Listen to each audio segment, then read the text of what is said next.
नमस्कार दोस्तों, liquid classes में आपका एक बार फिर से स्वागत हुआ, अभिनंदन है। दोस्तों हमारी क्लासेस चल रही थी राजस्थान की पॉलिटिकल की, राजस्थान की ज्योग्राफी में भी हम पढ़ रहे थे। आंतरिक अपवातंत्र पढ़ लिया और राजस्थान का एक अरब सागरीय अपवातंत्र भी समाप्त होने के लिए जा रहा है। लास्ट नदी है माही नदी। माही नदी के बारे में हमने पढ़ना है। माही नदी का उद्गम कहां से होता है? मेहंद झील। मेहंद झील कहां है? मध्य प्रदेश में। तो मेहंद झील एमपी से क्या होता है? इस नदी का क्या होता है? उद्गम होता है। यह राजस्थान के खादू गांव बांसवाड़ा में प्रवेश करती है। लिखो दोस्तों, यह नदी राजस्थान में खादू गांव बांसवाड़ा में प्रवेश करती है। बांसवाड़ा में प्रवेश करती है। ठीक है दोस्तों, कौन सी नदी? माही नदी। और इसका बहाव क्षेत्र की बात करें तो एक राजस्थान के किन जिलों में बहती है? तो बहाव क्षेत्र लिख लो दोस्तों। बहाव क्षेत्र किस किस जिले में? बांसवाड़ा में प्रवेश करती है। तो बांसवाड़ा, प्रतापगढ़ और इसके बाद में ये जाती है डूंगरपुर और डूंगरपुर के बाद में कहा जाती है? खंबावत की खाड़ी में जाकर गिरती है। वो तो साबरमती नदी और पश्चिम बनास नदी कच्छ के रण में गिरती है, यह खंबावत की खाड़ी में जाकर गिरती है। कौन सी नदी? माही नदी। तो माही नदी कहां पर है?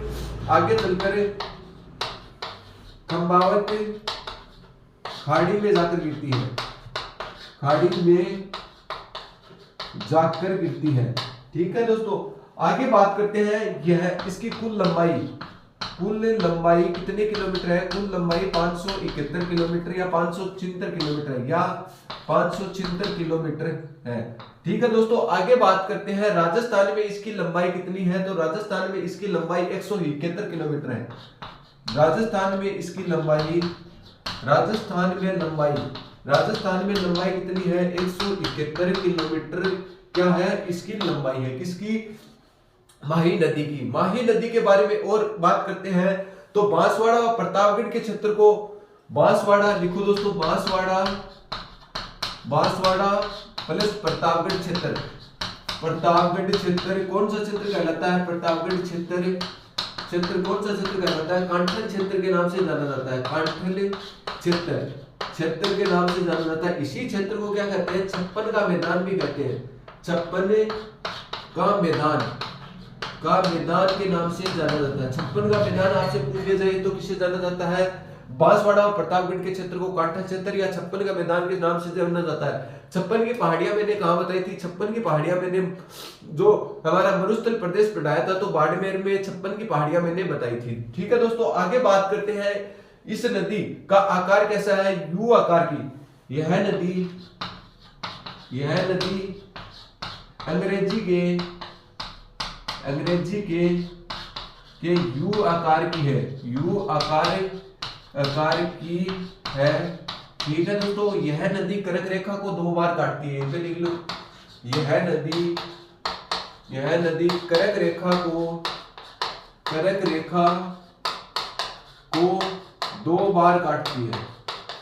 2 बार काटती है। कौन सी नदी दोस्तों कर्क रेखा को 2 बार काटती है? तो माही नदी। ये राजस्थान के दक्षिण में प्रवेश कर और दक्षिण की ओर वापस जाने वाली एकमात्र नदी है। यह नदी राजस्थान में दक्षिण में प्रवेश कर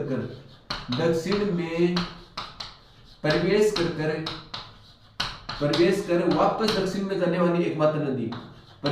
वापस दक्षिण में जाने वाली एकमात्र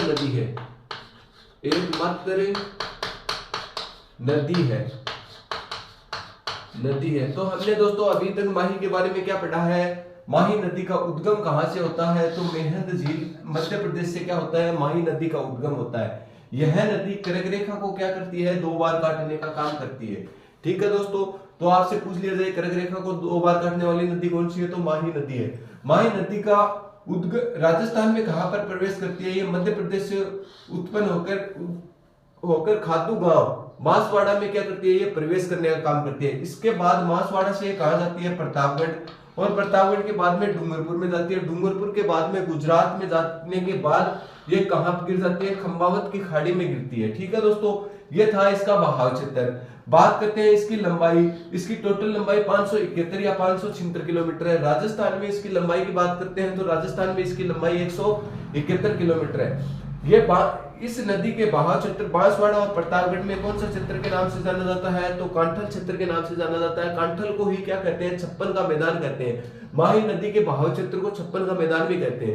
ठीक है दोस्तों, इस नदी को, यह नदी राजस्थान के दक्षिण में इस तरह से प्रवेश करती है और फिर मुड़कर ये कहां आ जाती है, वापस दक्षिण में आने वाली एकमात्र नदी है। राजस्थान के और भी बहुत नदियां जो दक्षिण में प्रवेश करती है और उत्तर की तरफ निकलती है, परंतु ये नदी क्या है, यू टर्न मार जाती है। तो ये अंग्रेजी के यू आकार की नदी, मतलब उल्टे यू आकार की नदी है। इस प्रकार से राजस्थान में प्रवेश करती है और इस प्रकार से ये नीचे आ जाती है। तो ये अंग्रेजी में क्या है, उल्टे यू आकार की नदी के नाम से भी इसे जाना जाता है। तो दोस्तों एक बार आप इसका स्क्रीनशॉट लें, फिर हम इसके उपनामों के बारे में और इस पर कौन कौन से जो बांध है उसके बारे में पढ़ेंगे। इसके बाद इसकी सहायक नदियों के बारे में पढ़ेंगे। एक बार आप इसका स्क्रीनशॉट लो। दोस्तों आगे बात करते हैं माही नदी को। माही नदी को किस उपनामों से जाना जाता है उनके बारे में बात करेंगे। इसे आदिवासी की गंगा, आदिवासी की गंगा, की गंगा या वांगड़ की गंगा, वांगड़ की गंगा, दक्षिणी राजस्थान की श्रवण रेखा, दक्षिणी राजस्थान की श्रवण गंगा, श्रवण रेखा के नाम से मान लो, दक्षिणी राजस्थान की श्रवण रेखा के नाम से इन्हें जाना जाता है। ठीक है दोस्तों, इस नदी पर सुजलाम सुफलाम क्रांति परियोजना प्रारंभ हुई। इस नदी पर सुजलाम सुसलाम, सुजलाम सुसलाम, सुसलाम परियोजना, परियोजना आरंभ, परियोजना आरंभ। ये सुजलाम सुसलाम परियोजना क्या है, बूंद बूंद सिंचाई से परियोजना, बूंद बूंद सिंचाई से परियोजना, सिंचाई से परियोजना। परियोजना कौन सी है, सुजलाम सुजलाम परियोजना, बूंद बूंद सिंचाई से परियोजना की जाती है। ठीक है दोस्तों, आगे बात करते हैं इस पर बांध कौन से है, तो माही नदी पर, माही नदी पर, नदी पर कांडला बांध, कांडला बांध,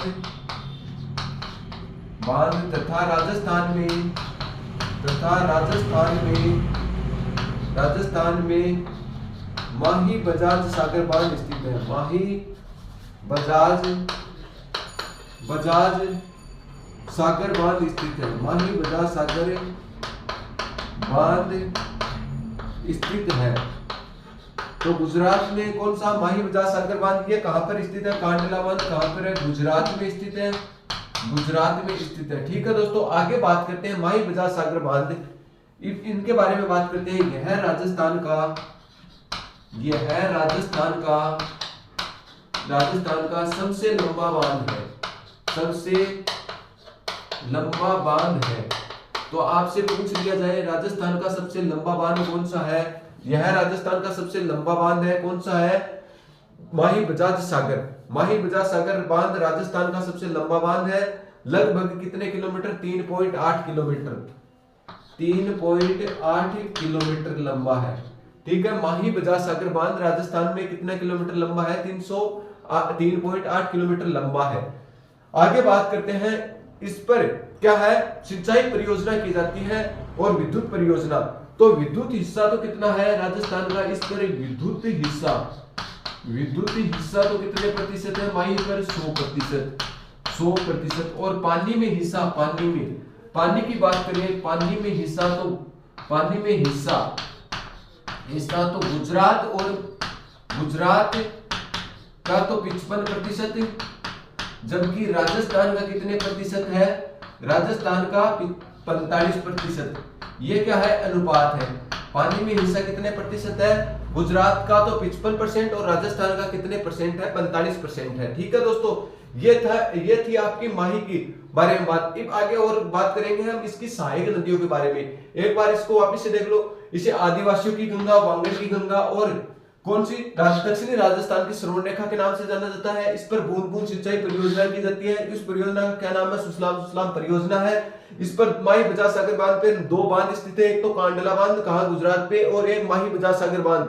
यह राजस्थान का क्या है? ऊंचा बांध है, सबसे लंबा बांध है। ठीक है दोस्तों, जाखम बांध प्रतापगढ़ में जो क्या है? सबसे ऊंचा बांध है। ठीक है दोस्तों, बात करते हैं विद्युत हिस्सा कितने प्रतिशत है। तो विद्युत हिस्सा माही पर 100% किसका है? राजस्थान का है। 100% किसका है? राजस्थान का है। जबकि पानी में हिस्सा, जल में हिस्सा कितने प्रतिशत? 55 और 45 के अनुपात में है। 55% गुजरात का और 45% किसका है? राजस्थान का। दोस्तों एक बार आप इसका स्क्रीनशॉट ले, हम पढ़ेंगे फिर आगे माही की सहायक नदियों के बारे में। दोस्तों आगे बात करते हैं माही की प्रमुख सहायक नदियों के बारे में। माही की प्रमुख सहायक नदी कौन सी है? सोम, जाखम, अनास, चाप व एरवा। सोम, जाखम, अनास, चाप, एरवा। ये क्या है? बनास माही की क्या है? सहायक नदी है। सोम, माही, जाखम, अनास, चाप, एरवा, मोरेन, ईरू, भादर। मोरेन,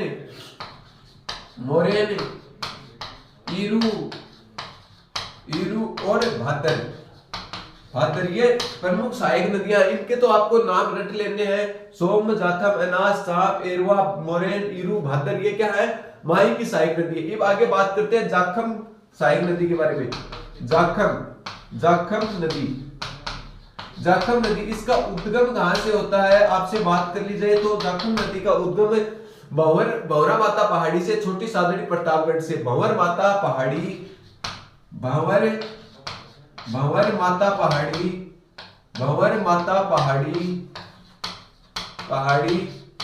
छोटी सादड़ी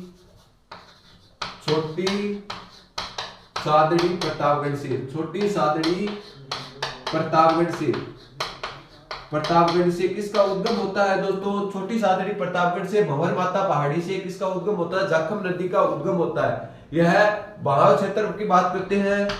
प्रतापगढ़, सलूंबर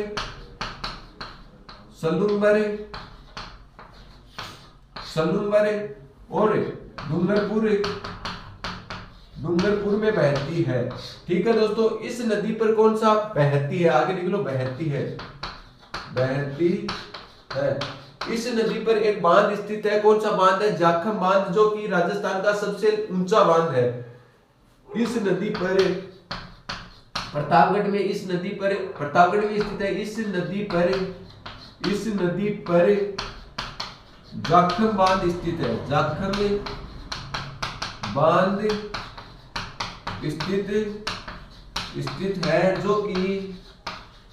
जो कि राजस्थान का सबसे ऊंचा बांध है। सबसे ऊंचा बांध है।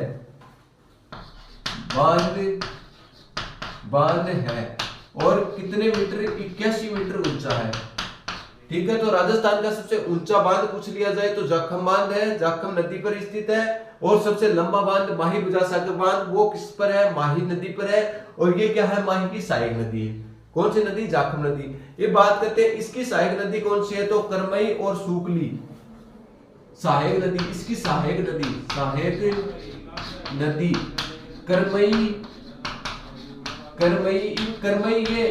करमई और सूकली नदी। करमई व सूकली क्या है? इसकी सहायक नदी है। किसकी? जाखम की। ये करमई नदी जाखम नदी ना आकर किसकी सहायक नदी हो जाएगी? माही की भी क्या है? सहायक नदी है। तो याद कर लो दोस्तों, माही की सहायक नदी कौन कौन सी है? सोम, जाखम, अनास, चाप, एरवा। सोम, जाखम, अनास, चाप, एरवा, मोरेन, ईरू, भादर। जोड़े में याद होगी। ठीक है, जाखम नदी का उद्गम भंवरा माता पहाड़ी, छोटी सादड़ी प्रतापगढ़ से क्या होता है? इसका उद्गम होता है। प्रतापगढ़, सलूम और डूंगरपुर में क्या है बहने का काम करती है। इसी नदी पर जाखम बांध स्थित है जो कि राजस्थान का सबसे ऊंचा बांध है। कहां पर है? प्रतापगढ़ में है, 81 मीटर ऊंचा है। और सहायक नदी करमई और सुकली क्या है इसकी सहायक नदी है। ठीक है दोस्तों, उम्मीद करता हूं समझ में आ रहा होगा। एक बार आप इसका स्क्रीनशॉट लो, फिर हम अन्य और सहायक नदियों के बारे में पढ़ेंगे।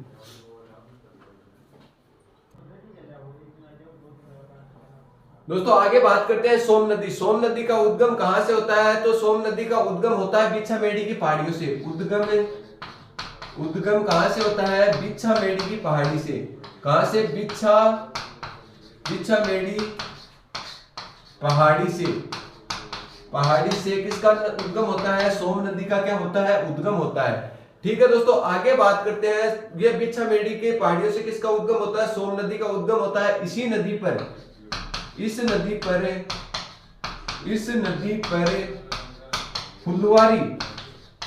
फुलवारी की नाल अभ्यारण्य है। फुलवारी की नाल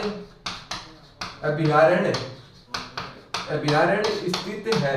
कौन सा अभ्यारण्य स्थित है? आपको पूछ लिया जाए फुलवारी की नाल अभ्यारण्य किस नदी पर स्थित है? तो सोम नदी पर स्थित है। आगे बात करते हैं सोम कमला अंबा सिंचाई परियोजना। इस नदी पर सोम कमला अंबा सिंचाई परियोजना, सोम कमला अंबा सिंचाई परियोजना स्थित है। परियोजना कोष्टक में लिख लो डूंगरपुर में स्थित है। डूंगरपुर में स्थित है। कौन सी परियोजना? सोम कमला अंबा सिंचाई परियोजना डूंगरपुर में कौन सी नदी पर? सोम नदी पर स्थित है। ठीक है दोस्तों, आगे बात करते हैं। इस पे सोम कागदर बांध भी स्थित है। इस नदी पर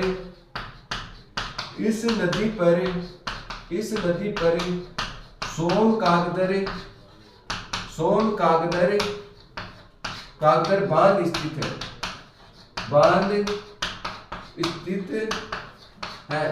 इसका बहाव क्षेत्र की बात करते हैं। ये किन किन जिलों में बहती है? तो उदयपुर व डूंगरपुर में यह नदी बहती है। यह नदी उदयपुर व डूंगरपुर में बहती है। उदयपुर व डूंगरपुर में बहती है। डूंगरपुर में बहती है। तो कौन से जिलों में बहती है? 2 जिलों में बहती है, उदयपुर और डूंगरपुर में बहती है। ये बात करते हैं इसकी सहायक नदी की। इसकी सहायक नदी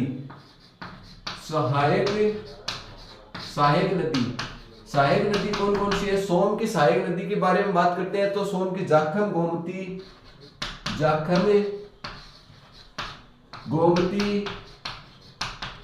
गोमती और टिड्डी इसकी क्या है? सहायक नदी है। ये क्या है? सोम की क्या है? सहायक नदी है। तो सोम नदी के बारे में हम फिर से एक बार रिवीजन करते हैं। इसका क्या है? बिछामेड़ी की पहाड़ियों से क्या होता है? इसका उद्गम होता है। फुलवारी की नाल अभ्यारण्य कहां पर है? उदयपुर में। वो किस नदी पर है? सोम नदी पर स्थित है। सोम कमला अंबा सिंचाई परियोजना आपसे पूछी जाए, इस पे ज्यादा कंफ्यूजन रहता है, परंतु ये कहां पर है? डूंगरपुर में स्थित है, उदयपुर में मत कर देना। और सोम कागदर बांध परियोजना, सोम कागदर बांध आपसे पूछ लिया जाए कौन सी नदी पर स्थित है? तो सोम नदी पर स्थित है। आगे बात करते हैं यह कौन से जिलों में बहती है? तो उदयपुर और डूंगरपुर में बहती है। इसमें जाखम, गोमती और टिड्डी नदी ये क्या है? इसकी सहायक नदी है। और बची हुई नदियों के बारे में आगे चर्चा करेंगे, उससे पहले आप इसका स्क्रीनशॉट लें एक बार। दोस्तों आगे बात करते हैं अनाज नदी। अनाज नदी का उद्गम कहां से होता है? तो मध्य प्रदेश से क्या होता है? उद्गम होता है। मध्य प्रदेश से उद्गम होता है और मध्य प्रदेश के बाद में ये बांसवाड़ा में माही में मिल जाती है। कहां पर? बांसवाड़ा में माही में मिल जाती है। इसमें माही में मिल जाती है, बांसवाड़ा में। और इसकी सहायक नदी है एक, बहुत बार पूछी हुई है। किसकी सहायक नदी है? अनाज की सहायक नदी है। जो किसकी? माही की भी क्या होगी? सहायक नदी हरन। तो आपसे पूछ लिया जाए हरन किसकी सहायक नदी है? तो हरन अनाज की सहायक नदी है, परंतु ये किसकी? माही की भी क्या होगी? सहायक नदी होगी। ठीक है दोस्तों, आगे बात करते हैं एरवा व ईरू नदी। एरवा व ईरू नदी प्रतापगढ़ से क्या होता है? इसका उद्गम कहां से होता है? प्रतापगढ़ से उद्गम होकर यह कहां पर जाती है? बांसवाड़ा में। बांसवाड़ा में माही में मिल जाती है, बांसवाड़ा में माही में मिल जाती है। दोस्तों ये छोटी नदी है, इसके बारे में इतना ही आपसे पूछेगा कि इसका उद्गम कहाँ होता है और ये माही के अंतर्गत किस जिले में मिलती है। ठीक है दोस्तों, आगे बात करते हैं चाप नदी। चाप नदी का उद्गम कहाँ से होता है, तो बांसवाड़ा के कालिंजर पहाड़ी से होता है। बांसवाड़ा की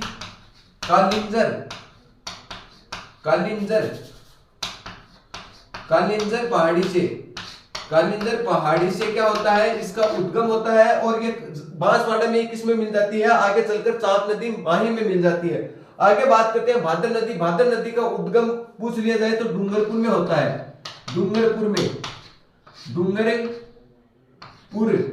में किसका उद्गम होता है, तो भादर नदी का उद्गम कहां से होता है, डूंगरपुर से होता है। ये थी आपकी माही की प्रमुख सहायक नदी। जैसे कि अन्नास का उद्गम मध्य प्रदेश से होता है और बांसवाड़ा में माही में मिल जाती है। और इसकी सहायक नदी कौन सी है, हेरन क्या है, इसकी सहायक नदी है। किसकी, अन्नास की सहायक नदी है हेरन। और ये दोनों नदी किसकी सहायक नदियां है, माही की सहायक नदी है। आगे बात करते हैं एरवा व इरू नदी का उद्गम प्रतापगढ़ से होता है और बांसवाड़ा में कहां मिल जाती है, ये बांसवाड़ा में जाकर माही में मिल जाती है। आगे बात करते हैं चाप नदी। चाप नदी का उद्गम बांसवाड़ा में कालिंजर पहाड़ी से होता है और बांसवाड़ा में किसमें मिल जाती है, ये माही में मिल जाती है। आगे बात करते हैं भादर नदी। भादर नदी का उद्गम भी कहां से होता है, डूंगरपुर से होता है और डूंगरपुर के अंदर ही क्या हो जाती है, माही में मिल जाती है। तो ये थी दोस्तों माही की प्रमुख सहायक नदियां। इसी के साथ हमारा जो अरब सागर की नदियों का जो टॉपिक था वो कंप्लीट हो गया है आज। इसके बाद में हम आगे करेंगे एक बंगाल की खाड़ी की नदियां बची हुई हैं, जिसमें आंतरिक अपोतंत्र और अरब सागर की नदियां हमारी यहाँ पर क्या हो गई है, कंप्लीट हो गई हैं। इसके बाद में चंबल, बनास और उनकी प्रमुख सहायक नदियों के बारे में और एक बाणगंगा नदी के बारे में हमने सविस्तार पूर्वक अध्ययन करना है। ठीक है दोस्तों, तो आज के लिए इतना ही। धन्यवाद दोस्तों। यदि इस चैनल पे आप नए हो तो इसको आप सब्सक्राइब करें और ज्यादा से ज्यादा लोगों को शेयर करें, ताकि आपको भी आने वाली सूचनाएं व नोटिफिकेशन जल्द से जल्द प्राप्त हो सके। आज के लिए इतना ही, धन्यवाद दोस्तों।